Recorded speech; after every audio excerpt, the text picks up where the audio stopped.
Striped yard. Everybody wants one, right? The secret to finding really, really good stripes is a robot lawnmower.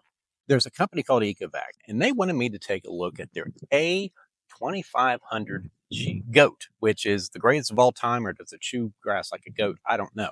I'll be honest with you. I kind of already did my review here, and I wanted to give you the results. Kind of a teaser up front.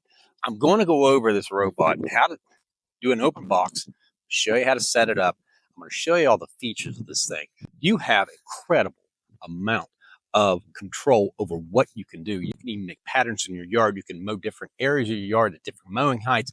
The creativity that you can get just from this mower is really exciting, and I'm looking forward to playing around with it quite a bit over the next few months. So anyway, we're in June, so everybody's happy right now. The grass looks really good before Father's Day. So I'm going to show you the ECOVACS GOAT A2500. So let's get started.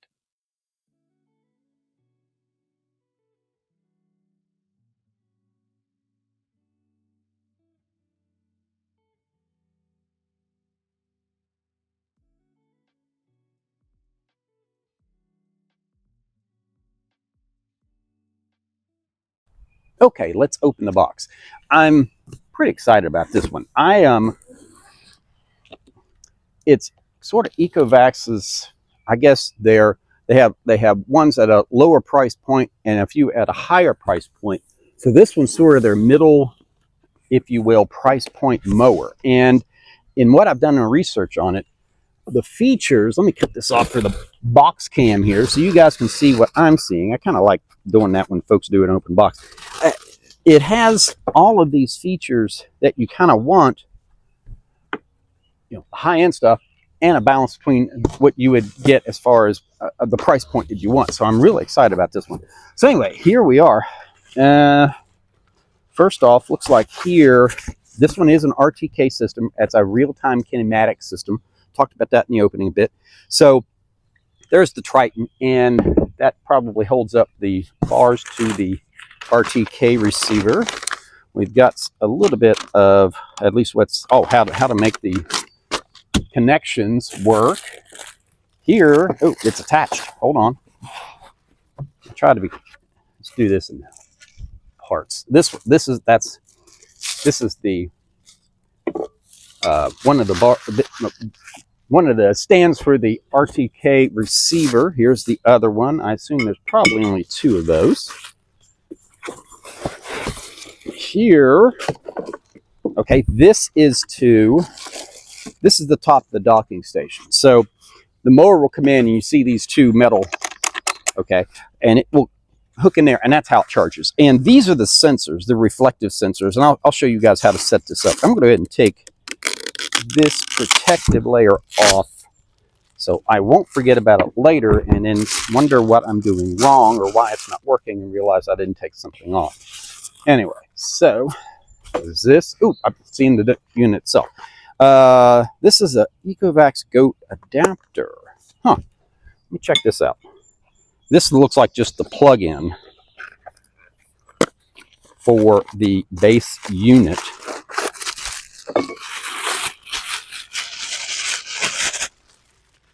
Yeah, that's what this is. You got a little scan code on it too. And I'll go over that when we set it up. But right there's where the waterproof connector is. Let me get the boxing and stuff out of the way for now. Zip. And here is the manual. And typically on these, they also have the manual available on the app as well. Quick start kind of takes you through the basic stuff where you can take that with you. Warranty information. I think these have a 2-year warranty on them. And here's the instruction manual. Okay, here's the unit itself. Oh, man. I like these. They look like stormtroopers. So, and my wife was teasing me. She says I usually dress up for Han Solo for Halloween. And she said, what we need to get a picture of you in your Han Solo outfit with your robot lawnmower when we get this in, because it looks like a stormtrooper. Oh my gosh. And here is the unit itself, obviously. Here's the RTK receiver. Now, try to be careful with this stuff because when you open it, of the docking station. So, yep, that's what it is. So, let me get this out of the way so we can see everything in its entirety. Yep, that's it. And in this, to save room, I'll go ahead and do this now. Careful with the cords. This will go on, whoop. This goes on here, like that. I'm gonna put this to the side. Plug, okay, in total. You have the unit itself. Up here are the rain sensors. There's actually two pieces of metal, and I think what happens is the rain kind of collects there, and once that rain, that water connects those two connectors, it tells it, hey, we got a lot of rain, we need to stop. Stop button. Now out here, something else I would forget to take off and then realize why it's not working. So let me put that aside. Here is the AI camera and the LiDAR system that actually goes out and actually looks for, helps you with your mapping, obviously looks where objects are, and actually knows where the mower is on Earth / your yard. This talks to a satellite, okay? This also communicates with satellite. And for those of you who do surveying, that's where real-time kinematic comes in. What it does is it triangulates between a satellite, this mower, that receiver, and then that way, between that triangulation, it knows exactly where it is within a centimeter. Surveyors, it's probably within a millimeter of what they do. And so that's sort of how it works. And I'll tell you what, let's do this. Let me take this out. I'm going to go ahead and unbox everything. So we've got the RTK, and you have plenty of wire on this to where if you wanted to mount it on a roof, you could. If you happen to have, and I'll tell you a little trick when we go to set up of what you can do if you're concerned about it getting receiving a satellite. These are little clips that when you run the RTK wire up the pole, that clips it on there to make that nice. So I'm going to put those out there. They're going to get rid of all the packaging, get it out of the way. Here are the screws that actually bolt the base station in the ground. They're fairly coarse, go in the ground pretty easy. They do give you a tool to put that in the ground with. And here, this is actually the plug-in. Okay, we've got two plugs here. I need to figure out what that is and why that is, because I wonder why they got two plugs. I'll have to figure it out. And that's why I'm not ripping and tearing and going on, because I need to do a research before we get going and actually start programming and mowing with it. So here are some stakes. You can take this, if you need to run it along the ground somewhere, you can stake this in the ground, keep it very low, so if by chance you put it down landscaping, or if you had to run it through some turf, at least that way it'll be into the ground deep enough to where the mower can actually go over the top of it, if that is how you configure it. And here's something nice that they do. They do supply you with the blades, and I'll tell you a little trick with the blades. The blades, and when you first see these, are going to mildly freak you out. And you'll look at them and you'll go, that's not going to do anything. They actually do. What it is, I'll come to the camera. These are the blades. And I know that doesn't look like much, but they actually, they are extremely sharp.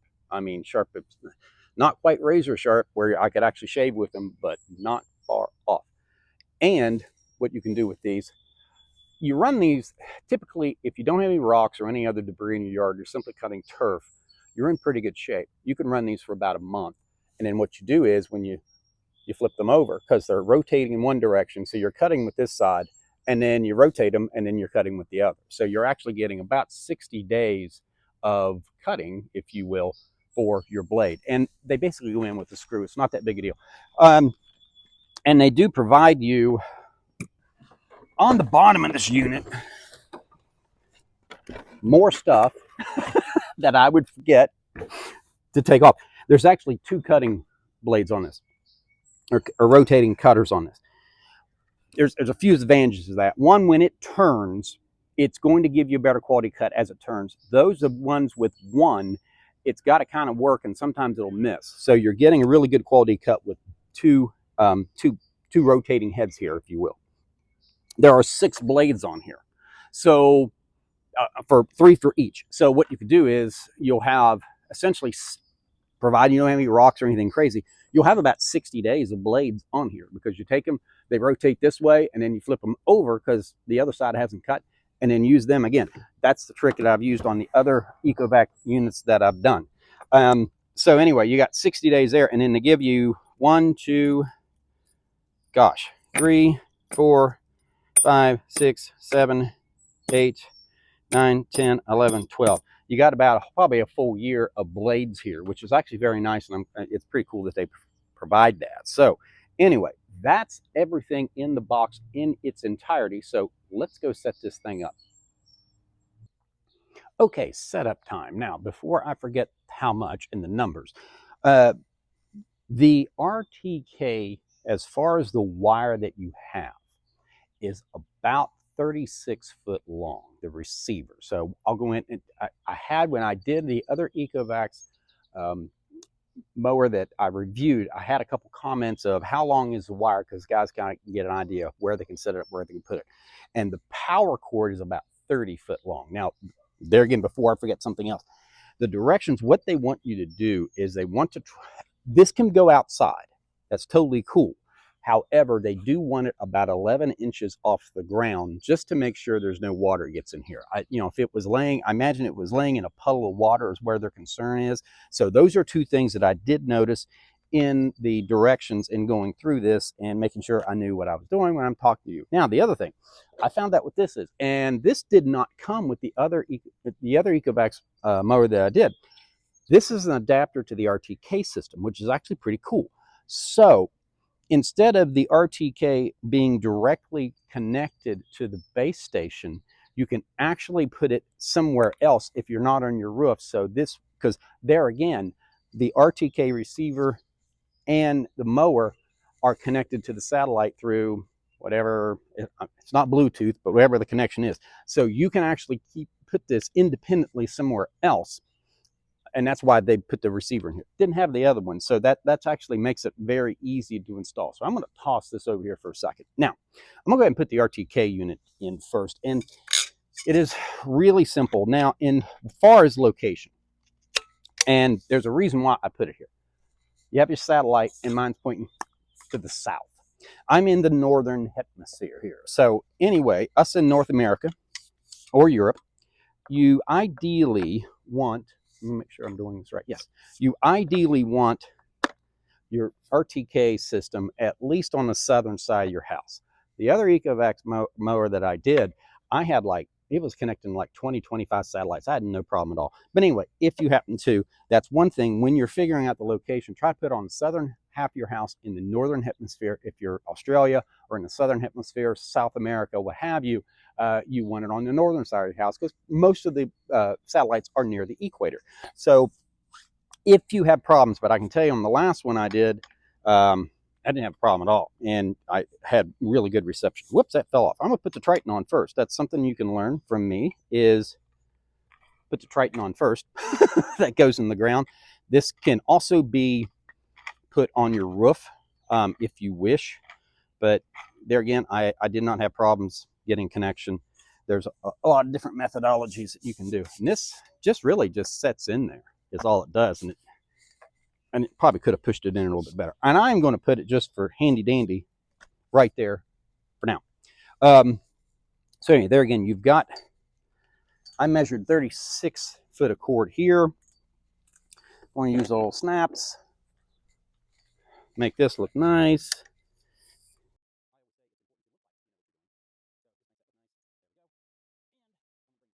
And it goes in, this is pretty, I call it idiot proof. This is a different size than the power, so you're not going to get them mixed up. Okay, have it plugged in. Now, I went in and plugged mine in before I secured it to the ground. I don't think it makes it much difference. There is back here a blue light on the back of the unit to let you know that the power is on. So that way, if something odd were to happen and you don't understand why it's not charging, at least you can check it there to see if your power's on, or maybe you have problems with your outlet, what have you. I've got another clip here. I'm going to put this on here. Now, as far as securing the base station down, you do need to do that. In addition to the location of the RTK system, what you'll need to do when you put this, or where you put this, you can put this on a, let's say you had a grass area and a patio. As long as it is very flat, you can get away with that, so to speak. But really, I've noticed about where this, you can see where these little bridges are, that really does need to be on the turf. So the unit can get up in there and make the proper connection. In addition, you don't want anything 6 feet to the right, 6 feet to the left, or 6 feet in front. The reason being, and this is one of the things that happens with my robot vacuum a lot, is there will be something put near it and it can't find the docking station. So the AI camera can find this with the reflectors, and it gets in there and it docks correctly. And in addition, you'll see it has to kind of find it, and then, it's got to make it pretty, it's got to dock in there correctly. So anyway, do be aware of that, and it needs to be on a relatively flat surface, and this is. It doesn't need to be flat as a dime, but, and I got to get my bit changed because this one's too big. Be right back. Now I need to set things up. I'm going to go ahead and download the app on my phone, and then to the lower left of the mower is a QR code, and I'm just simply going to scan that. And that, I guess, connects ECOVACS home base to the mower itself. Now it's telling me to power it on, which I will do. It's just powered on. I have powered on the robot. Hit next. Okay. Now we need to set a PIN code via the robot onboard screen. That's here at the top. Now there is a button here. There's a, on the left is plus, on the right is minus to set my code. Something easy to remember. This is for security reasons. If for whatever reason, somebody steals your robot, for lack of a better word, it's not going to do them any good, and it allows you to keep it secure. All set, hit OK. Release hotspot, press and hold the recharge button for 3 seconds, then release, confirming entering network setup mode. Okay, that's the recharge button to the right. Now setting up the network. Now it's talking to me. It's saying it's setting up the network now. I've heard the sound. Now it's pairing with Bluetooth. Now it's pairing to your phone. It connects not only to your phone when you're in 6 foot of the mower, it will actually connect to your phone, and then you can do manual mode and mowing, and that helps you with the mapping. Then it also connects to your Wi-Fi too. The Wi-Fi connection allows you to mow your yard or do anything, including look through the AI camera when you're not at home through the internet, which is actually pretty cool. This part takes a little while, so you got to be a little patient with it and spend some time doing it. The lawnmower will likely update itself on the latest software, so you're good to go there. And we're going to start our mapping sequence. Now, what I'll need to do is I'll need to take this. Okay, and what I'll need to do, I'll need to take it over here. I'll get a little closer to the camera. We'll move the camera a bit. I need to take it to the perimeter of the yard. And that will be my starting point. And then I will take it completely around the yard. And I'll show you how the AI camera and the LiDAR can actually take over and do majority of your mapping for you. This one's I got to admit, ECOVACS has the easiest mapping that I've seen, and it's most user-friendly. Now, I'll have to reconnect my Bluetooth because I got too far away. You have to stay within 6 foot of it, but it's pretty easy to connect, and usually it prompts you when you come out. So anyway, I'm going to jump back there, and we'll start this way, and you can see how I do it. Okay, now I'm going to take it over here, and there's a joystick here at the bottom. And there again, I got to take it over here to the corner because I don't want to start it here because I'm going to go all the way around the yard and we'll come back to this location. Okay, so And this is not too particular, not too precise. You don't have to get right up against it. I have noticed on the property line, and you'll see where I do the property line back here, if you do have some subtle, it'll follow where you go along that property line. That's how sensitive, that's how precise the RTK system is. So when you're going down the property line, try to keep it as straight as you can. You may be better out than I am, but anyway, but you can actually see it's pretty neat. So anyway, I'm going to go ahead. I'm going to set my starting point right here because that's at the edge of the lawn. Boom. That's my starting point. Now, when I get back here, it'll automatically tell me that it's done, at least the outside edge of the yard. And then we'll have to establish no-go zones. Those will be areas like landscaping, anything else that you may have. So anyway, I am going to go ahead and start off and show you the auto mapping feature right off the bat. Okay, confirm, and off it goes. I'm not even doing anything to it right now. And what it's doing is it's reading my neighbor's driveway, and I'm not touching it. So this is really one. There's a bunch of features on these ECOVACS that I really like, and this is one of them. Granted, mapping, you only got to do it like one time, but it does a really good job of it. So I'm going to move the camera over here. Instead of me cutting, I'll just keep on talking. How's that? We can check this thing out as it does all this on its own. Whoops, I got too far away from it. Hopefully the Bluetooth will catch on. Ah, it's still doing it.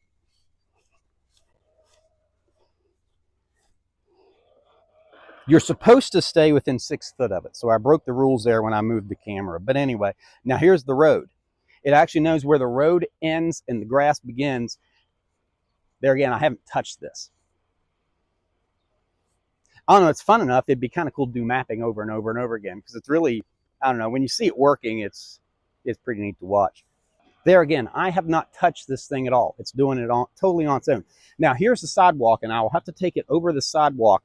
And when I do, I can establish a path over that sidewalk, and it'll go over that same location. That's where it'll go. So if you have a sidewalk that's got a curb, and this one's got a pretty decent one, you could put some soil or some sand on it to bridge that. If that way, it'll go through that exact area. Now it paused on me, and I'm glad it did this. All I need to do is back this up to a location if it goes awry on you. One of the things with these, and this is a really good test for this mower, your landscape rock, this is rock, so it navigates it very well. But the thing is, your rock really needs to be flush with your grass. Same thing we talked about with 1.5 inch curb over here. I've got a pretty good slope. And what I've done, I've taken over now, and I am steering it through this area because I had a little bit of trouble with that rock. Now, I'm going to go ahead, since I got it right, I'm going to go ahead and hit automatic, and off it goes again. So it's looking at the grass and the rock, and it knows where that border is. And the rock's kind of giving it a little bit of fits with the tires. And with that round rock, it's hard. Mulch, it goes right through. So if you have your mulch level with the turf, it makes it a lot easier, and it does it a lot better. I'm going to show you how to do a property line. So I'll be right back. So I'm going to get it turned around here on the road, and then all I've got to do is take it right down the property line, and it'll mow just about as straight as you steer it down that property line. And if there's no boundary, that's what you have to do. And you can see where the map, it is creating the map of the yard. So eventually you can see where it's at on the map. You can actually divide it up. I'll show you that in a little bit. But as it goes along, it actually makes the map, and the black dark line is where it is actually picking it up. So you know that it's working as you're mapping.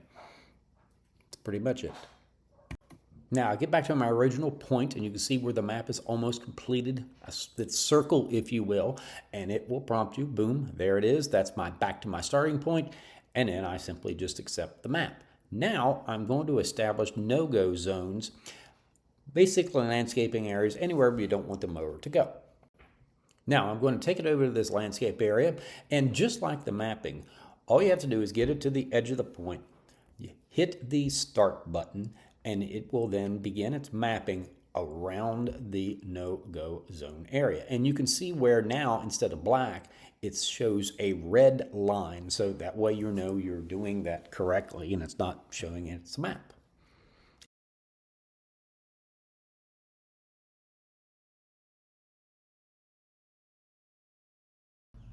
Just like previously, it'll take you to the start point and it'll end it where the start point was. You can see you have now a red circle on the map, and you know you've created your no-go zone successfully. It will ask you the type of no-go zone that it is. I usually try to get as close as I can. This one I selected the rock there at the bottom because it is a rock, so that may or may not have anything to do with it, but I always try to give it as much information as possible. The more information it has, the better job it's going to do.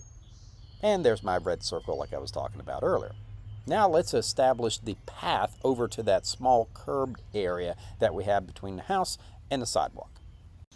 Now I'm going to steer it over to the path, and this is, when I establish this, this is the path that it will take each time it goes over to this area. So I need to, put the soil on both sides of this curb because there is a pretty good curb there, or I could fix the whole thing. But anyway, I'll just manually steer it over there, and when I get over there, I will establish a starting point for this location, just like it is in the other mapping, and then I'm going to go ahead and press the auto button to auto map it. And off we go. And like before, it does the entire area autonomously. I'm just literally watching it work. It's kind of amazing.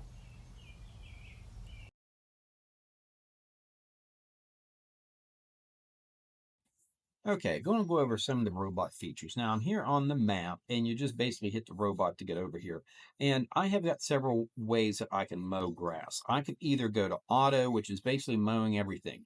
I can go ahead and mow a specific area if you wanted to. I kind of like to keep the front yard. This is the front yard in an area, so that way if I want to mow in one direction or the other, I get that checkerboard pattern. So I can select any of those, all of those, what have you. And I'll show you how to separate that here in a second.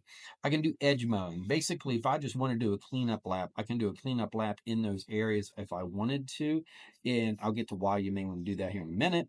And then you've got manual, which if you want to take it out and mow in a manual area, you just basically take over and mow here. Now enhanced. I use this quite a bit because what it does is it allows you to mow when the grass is taller. It cuts down, for lack of a better word, on the avoidance system where it's not as sensitive.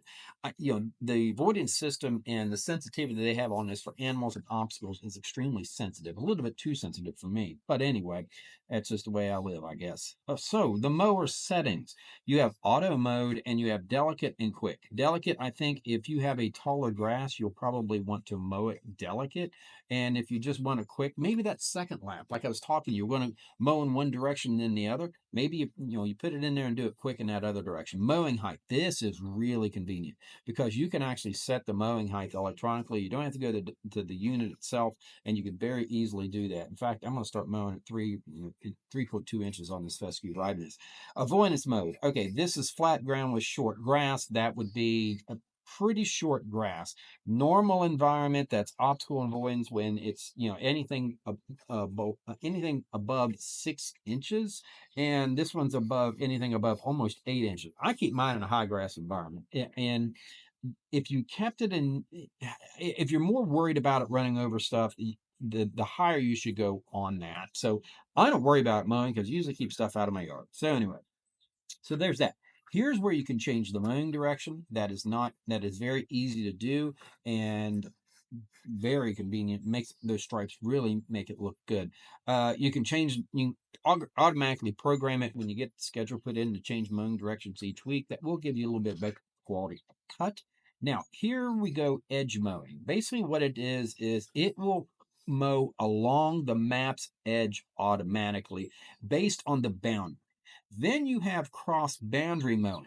That uses not only the boundary, but the AI and the LiDAR to distinguish of where the grass begins and the area, maybe your no-go zone, could be a landscape bed, ends. So you're using its sensors there. Now, this one's kind of handy, and I've used it more than what I thought. Mow a lot along map boundaries. This is what I was talking about doing that cleanup lap. You can go ahead and use a mow along map boundaries when you, or let's say you're away on vacation or you're going to be away for a day or two and maybe concerned about the robot being caught or something. It will just stay on the turf that way. And I've used that one actually kind of more than what I thought I would. Here's the rain sensor. You can actually turn it off. However, I noticed in the directions that they said to leave that rain sensor on. So I leave mine on, and I have it starting an hour after it senses that the rain is no longer there. And you can go, gosh, clear up to 3 hours, 5 hours, but I keep it at an hour. And like those of you in Florida, it rains, and then 5 minutes later the sun comes out. So you have that control, which is an incredible amount of control. Here's the animal protection. You can turn it on and do it at night. Okay, this will stop it for not allow it to mow at night. So animal protection, I'm not really worried too much about that. I think in other countries they have hedgehogs that are a problem. So let's see. Here's the safety settings. It does have the alarm. It's reasonably loud, and it also will give you real-time position. So on a Google map where your robot is at any time, because there again, the robot can speak to satellites. So if by chance you don't know where it is, you can find it. And there is a play alarm sound there. You can see the robot location. I'm not going to show you that because it's going to show where I live, and I don't want to do that online.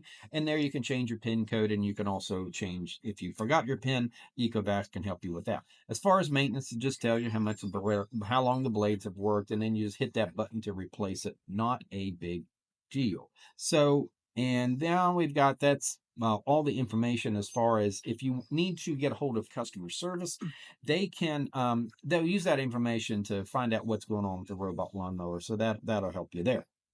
Now, let's see.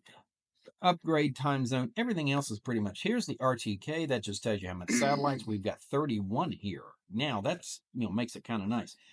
If you see here, this is the avoidance system at work. Watch this up against the bucket. Now, I didn't touch it, didn't do anything at all. It detected that bucket. You saw how close it got to it. So it's actually pretty cool of how this thing works. But anyway, there's the avoidance system. And let's go to other. I'm not sure what other is here. Oh, it's just, you can go to help. They do have some videos. It's neat because they no longer have manuals anymore. They actually have videos to actually show you what's going on.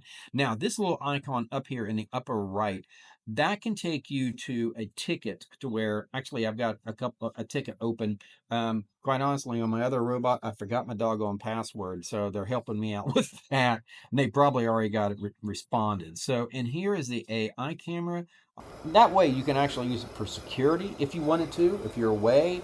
And you want to see where it is on the on your yard, you can see to it that way. So anyway, that's live right now what's going on with the robot. So those are pretty much the features of it. A little bit of bonus footage here that I noticed. Sometimes it will miss small spaces, and that is primarily because it's either the avoidance system kicked in or the grass was too tall. This grass was a little tall. I knew I was going to do this today to show you guys the mower, and we've had a lot of rain here, and the grass grew a little much. So that is where you guys need to play around with the avoidance system and how sensitive it is and things of that nature. But what you see here, it's actually gone back. So don't panic if it misses a little spot.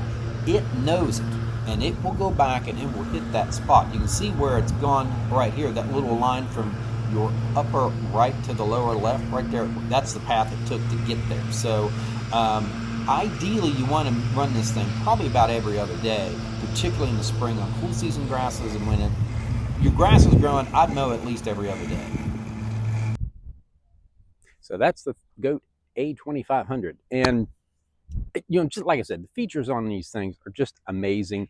It's going to save you time and actually give you better quality yard because you're mowing it, you're taking less off the leaf blade at one time, and those really thin, sharp blades, you're getting a really good quality of cut. And if you really get a good quality of cut, it actually reduces the water loss out of your grass. And as we progress through the summer, it's going to become more and more critical.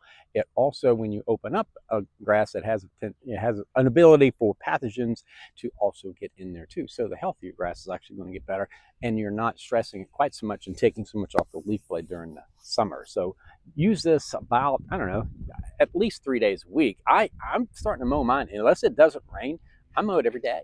And these things have a 2-year warranty on them, so you might as well use the doggone things. And you can get things striping like this, and it just, it makes your rower just absolutely pop.